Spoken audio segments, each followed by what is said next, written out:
Hi guys, thought I'd give you a little update on the first couple of days on the boat. One of my first observations, I suppose, is that everyone on my boat is really lovely. We're all on top of each other. It's difficult to sleep, a lot of snoring going on. It was a storm last night, so things are kind of thrashing about. But getting on really great with everyone. It's kind of like Celebrity Big Brother, except everyone's an anti-imperialist and is really, really nice, and you don't end up being killed by the Nazis of the 21st century at the end. Only joking, that's not going to happen. Everyone's going to come home safe and sound, because why wouldn't they? We're not doing anything illegal. We're going to be in international waters.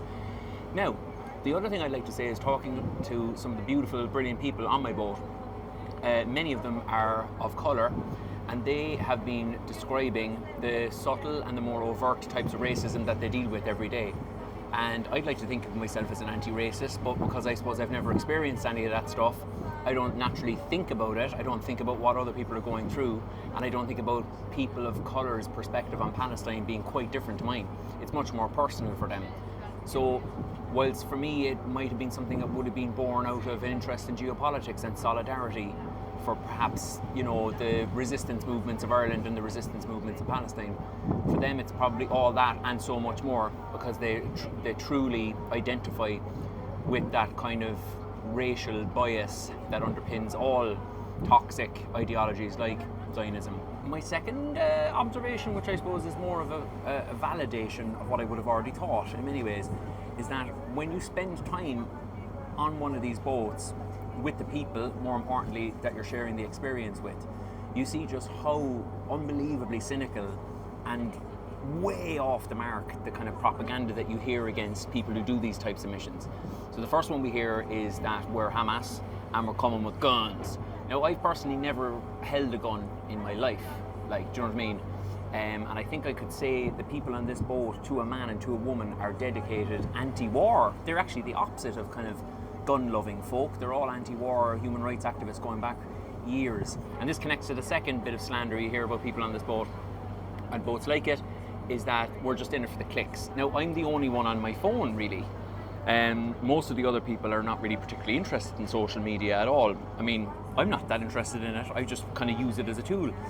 But it's very hard to get your head around somebody with maybe 500 or 600 followers on Instagram, someone who uses it once in the blue moon, going on a trip into one of the most dangerous places on earth to get more likes on Instagram. It just doesn't check out, I suppose, when you've met the kind of dedicated human rights activists that I have met over the last few days. So if we're not gun running and we're not doing it for clickety-clicks, why are we doing it then? Are we just insane? I think in a way we are. I think collectively activists are insane, with grief, with disbelief at the state of the world that we are at a moment in our history as a species that a bunch of civilians have to give up weeks of their life to hit the seas and try to get to Gaza, because the Western governments won't do the bare minimum of just simply sanctioning a rogue state and saying, this is a man-made famine, open the borders, let the aid in.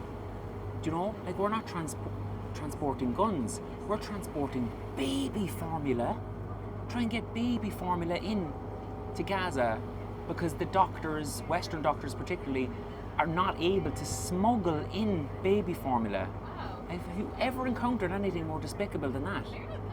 So, when people say well, why are they doing it? It's all ego, it's all clickety-click, they're just lunatics.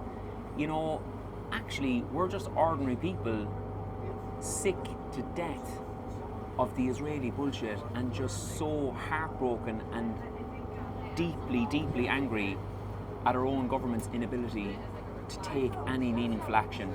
And so we take the action ourselves, and it's beautiful. The sight of this movement growing is something to behold, and it's never too late to become part of it. So keep an eye on our mission. Chuck Yarlaw, agus Saoirse na Palestine.